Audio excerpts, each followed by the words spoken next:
नमस्कार दोस्तों, स्वागत है आपका हमारे चैनल पे। आज हम बात करेंगे एक ऐसे कानून की जो हर मजदूर की जेब की रक्षा करता है। कल्पना कीजिए 1930 के दशक की बात है। कानपुर के एक टेक्सटाइल मिल में काम करता था रामू। सुबह 6 बजे फैक्ट्री में 12 घंटे मशीन चलाता, हाथ पैर फूल जाते। महीने के आखिरी में पत्नी पूछती, आज वेतन मिला? रामू ने सिर झुकाकर कहा, मालिक ने कहा अगले हफ्ते, और 40 रुपए काट लिए बिना बताए। जुर्माना लगा दिया। रामू का बेटा बीमार है, किराया बाकी है, राशन खत्म हो चुका है। एक दिन रामू बोला, सरकार कुछ करेगी कि नहीं? मालिक हंसा, जा भाई, जितना मनाए मैं काट लूंगा। रामू जैसी लाखों कहानियां सुनकर ब्रिटिश सरकार जागी। 23 अप्रैल 1936 को मजदूरी भुगतान अधिनियम 1936 पास हुआ। 28 मार्च 1937 से लागू हुआ। आज भी यह कानून मजदूरों का सबसे बड़ा ढाल है। चलिए रामू की कहानी के साथ पूरा कानून समझते हैं, रोचक सरल भाषा में। सबसे पहले जानते हैं कानून का जन्म और उद्देश्य। 1930 में रॉयल कमीशन ऑन लेबर ने रिपोर्ट दी। कारखानों में जुर्माने औसतन 1% वेतन के होते थे, लेकिन टेक्सटाइल मिलों में 5 से 10% तक मजदूरों से बिना वजह पैसे काटे जाते। लोन पर भारी ब्याज, आवास का नाम पर कटौती। रामू जैसा मजदूर कर्ज में डूबा रहता। उनका उद्देश्य यही था कि समय पर वेतन मिले, मनमानी कटौतियों पर रोक हो और मजदूरी का सही भुगतान हो, जैसे नकद के रूप में, चेक या बैंक के तौर पे।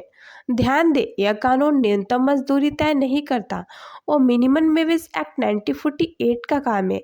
यह सिर्फ जो मजदूरी तय हो वो समय पर और सही कटौती के साथ मिले, यह सुनिश्चित करता है। वर्तमान स्थिति में 2019 का कोड ऑन वेज एक्ट इसको मिनिमम वेज बोनस और इक्वलिमिनेशन के साथ मिला रहा है, लेकिन अभी तक पूरा लागू नहीं हुआ, इसीलिए 1936 का कानून अभी भी लागू है। अब बात करते हैं इसकी धारा 1 और धारा 2 के बारे में।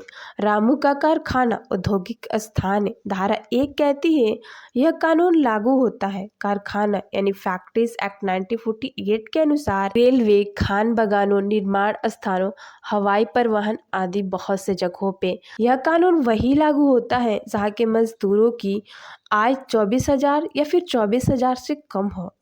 धारा 2 में इसकी परिभाषा बताई गई है। मजदूरी वेज जो कि नगद मिला हो, basic plus TA plus over time plus bonus, छुट्टी का पैसा, लेकिन house rent, allowance, medical, pension, contribution नहीं गिने जाते। नियोक्ता, मालिक या मैनेजर, नियोजित व्यक्ति, मजदूर, मृत्यु पर कानूनी वारिस पे। सुप्रीम कोर्ट ने Birla cotton spinning weaving mills LTD versus authority 1960 में कहा, वेतन में बोनस भी शामिल है अगर वे रोजगार का हिस्सा हो। धारा 3 कहती है मालिक जिम्मेदार होगा, यानी कि कारखाने में मैनेजर, रेल या नामित व्यक्ति या ठेकेदार से कोई भी गलतियां होती हैं तो उसका जिम्मेदार मालिक होगा। धारा 4 कहती है कि मजदूरी तय करो कि किसे कितनी मजदूरी और कब मजदूरी दिया जाए। धारा 5 भुगतान के समय के बारे में बताता है, यानी कि यह धारा कहता है कि अगर 1,000 से कम मजदूरी है तो 7 दिन में दे दो, और अगर 1,000 से ज़्यादा है तो 10 दिन में दे दो, और अगर नौकरी छूट रही है तो नौकरी छूटने से पहले उसकी मजदूरी उसे दे दो। धारा 6 बताती है कि किसी भी मजदूर को कैसे भुगतान किया जाए। तो इस धारा के अनुसार नगद, चेक या बैंक खाते के जरिए किसी भी मजदूर को भुगतान किया जा सकता है। एलिगन components PPT LTD versus union of India, Bombay high court 2020 में लॉकडाउन में जो मजदूर काम पर नहीं आए उन्हें पूरा वेतन नहीं देना पड़ा, लेकिन फिर भी मजबूरी में थोड़ा वेतन देना पड़ा। धारा 7 कहती है कि यह सिर्फ कानून में लिखी कटौतियां ही वैध है, यानी कि अगर कोई व्यक्ति अपने मन से कोई कंपनी, जिस कंपनी में आप काम करते हैं, और अगर वो कंपनी अपने मन से आपके सैलरी में से पैसा काट रही है तो वह वैध नहीं होगा। आपकी सैलरी के 50% से ज़्यादा नहीं काटे जा सकते, वो भी कानूनी रूप से काटे जाएंगे। धारा 8 में जुर्माना के बारे में बताया गया है, यानी कि सरकारी मंजूरी वाली गलतियों पे किस प्रकार से जुर्माना होगा। और अगर वो जुर्माना होता है तो 3% से ज़्यादा जुर्माना नहीं लगाए जाएंगे। अगर कोई बच्चा 15 साल से कम उम्र का है तो उस पर किसी प्रकार का जुर्माना नहीं लागू होगा और 90 दिन में वसूली की जाएगी और रजिस्टर में रखे खातों में सारे विवरण दिए जाएंगे।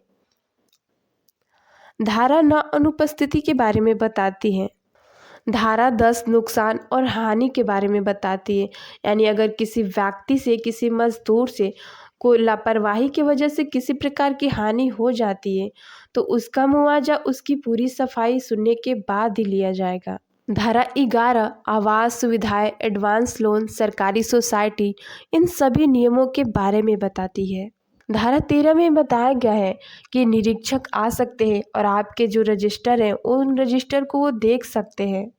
धारा 15 में बताया गया है कि अगर किसी मजदूर के साथ किसी प्रकार का शोषण किया जा रहा है तो वह किस प्रकार से केस कर सकता है, तो जिला मजिस्ट्रेट के द्वारा या फिर लेबर कमिश्नर या न्यायाधीश में